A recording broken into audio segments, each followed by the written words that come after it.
Donc, re-bienvenue dans cette série de cours concernant la programmation C. Dans la dernière vidéo, on s'était arrêté au niveau du passage des variables dans les fonctions. On avait vu la fonction permutée, dans laquelle on avait essayé de lui passer deux valeurs de variables, et par la suite, on avait essayé de permuter ces valeurs-là de telle sorte que la première variable contient la valeur de la deuxième, et ainsi. Et donc, on avait vu que l'opération était impossible. Pourquoi? Parce que nous, on avait dit que lors du passage lors de l'appel de la fonction, on avait dit que le programme copie la valeur de x dans la nouvelle variable a. Donc, sachant que x, par exemple, se trouve dans l'adresse mémoire, par exemple, 300, si vous voulez. Donc, je suis vraiment désolé pour l'écriture. Et aussi, il copie la valeur de y dans la variable b. Donc, on a ici, si vous voulez, quatre variables différentes qui occupent quatre espaces mémoire différents. Donc, sachant que x se trouve dans l'espace mémoire, par exemple 300, y 400, a 500, b 600. Donc, si vous voulez, donc je dis n'importe quoi, c'est juste pour expliquer. Donc, lors de l'appel de la fonction, on a la valeur de x qui est 3, qui va être copiée dans la variable a, c'est-à-dire l'emplacement mémoire qui est pointé par a. Et donc, c'est la permutation va juste se faire au niveau de la fonction permutée. C'est-à-dire que juste les valeurs de A et B qui seront permutées et non pas les variables X et Y. Vu ici qu'on parle de passage par valeur. C'est-à-dire qu'on a juste passé la valeur de X et non pas l'emplacement où se trouve vraiment la valeur de X. Donc, pour résoudre un petit peu ce problème-là, on va revenir à la notion des pointeurs. Donc, je vous invite à revoir la vidéo concernant les pointeurs si vous avez un petit peu oublié à quoi il s'agit.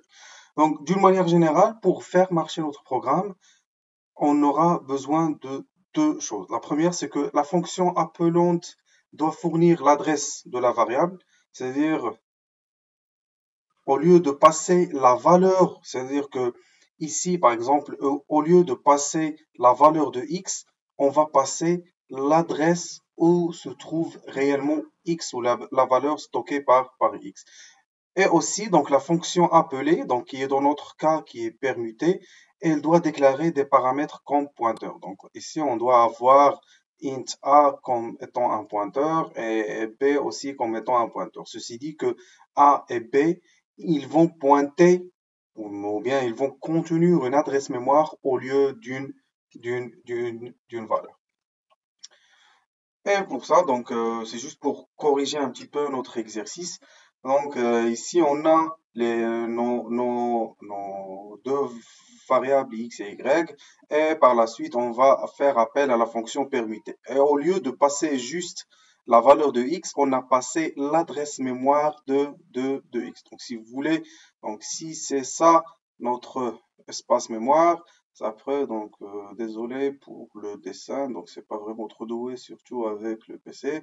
Donc, normalement, supposons que ça, c'est 1, c'est juste pour faciliter les choses, ça, c'est 2, ça, c'est 4, tout ce que vous voulez, 7, et par la suite. Donc, X, donc, se trouve ici, Y, par exemple, se trouve ici. Par exemple, on a A qui se trouve ici, et par exemple, si vous voulez, B qui se trouve ici. Donc, x contient la valeur 10, y contient la valeur 20.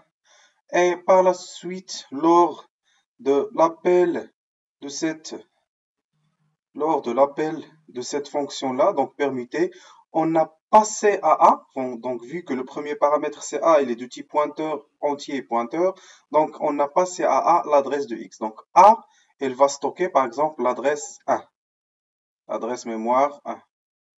Et B, elle va stocker l'adresse mémoire Y, par exemple, qui est, si vous voulez, 12 ou tout ce que vous voulez. Donc, on va supposer que c'est 10. Donc, va stocker la valeur 10. Donc ici, la fonction, qu'est-ce qui va se passer? C'est que maintenant, la fonction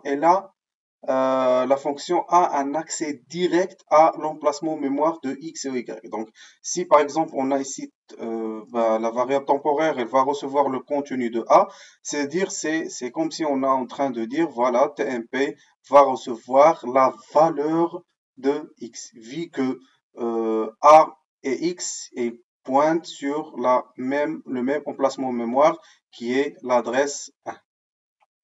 Donc, comme ça, le programme, qu'est-ce qu'il va faire? Il va d'une manière générale aller à A. Donc, A contient l'adresse de X. Donc, l'adresse de X, donc c'est 1. Et il va aller dans l'emplacement mémoire 1 et il va prendre la valeur 10. Et par la suite, donc, on a la valeur de A, on va recevoir la valeur de B. C'est-à-dire, on va faire une permutation entre ce qui est pointé par A et ce qui est pointé par B. D'une manière générale, A contient l'adresse de X. Donc voilà, donc ici on va mettre la valeur qui est pointée par le pointeur B. Et vu que B pointe sur Y, c'est comme si on va prendre cette valeur-là et on va la mettre dans l'emplacement mémoire qui est pointé par A, qui est d'une manière générale 1, et on va mettre 1 ici. On va donc, vu que c'est une affectation, donc on a une destruction de la variable existante et ajout de la nouvelle variable.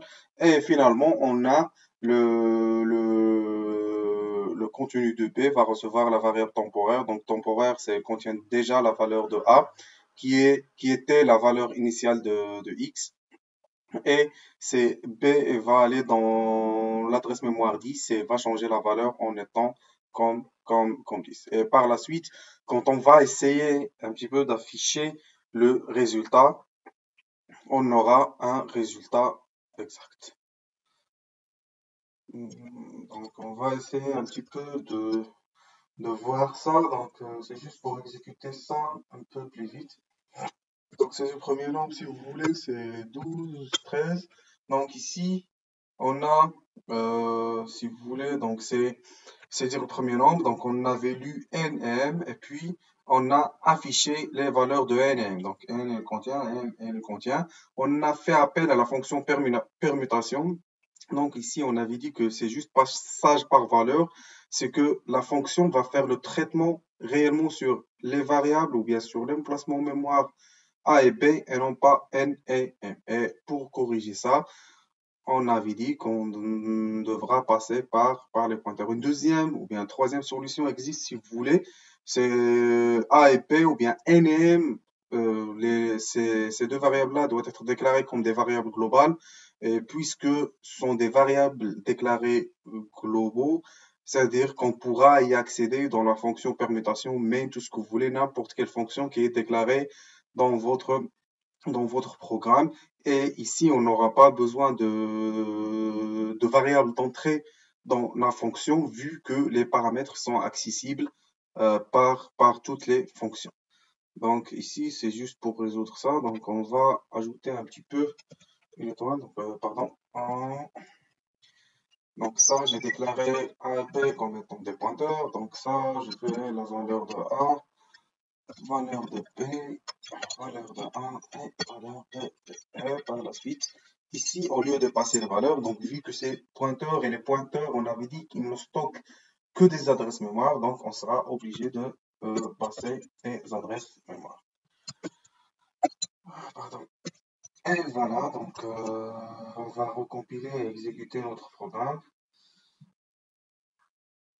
Voilà, donc je vais saisir pour n le 1, pour m le 9. Donc voilà, avant permutation, n a la valeur 1, m9, après permutation, n9 et m1. Pourquoi? Parce que tout simplement, maintenant, la fonction permutation n'a pas, ou bien les deux variables a et b n'ont pas accès à les valeurs de n et m, mais ils ont accès à l'emplacement mémoire réel où se trouvent les valeurs stockées par ces deux valeurs. Donc, merci et à la prochaine vidéo.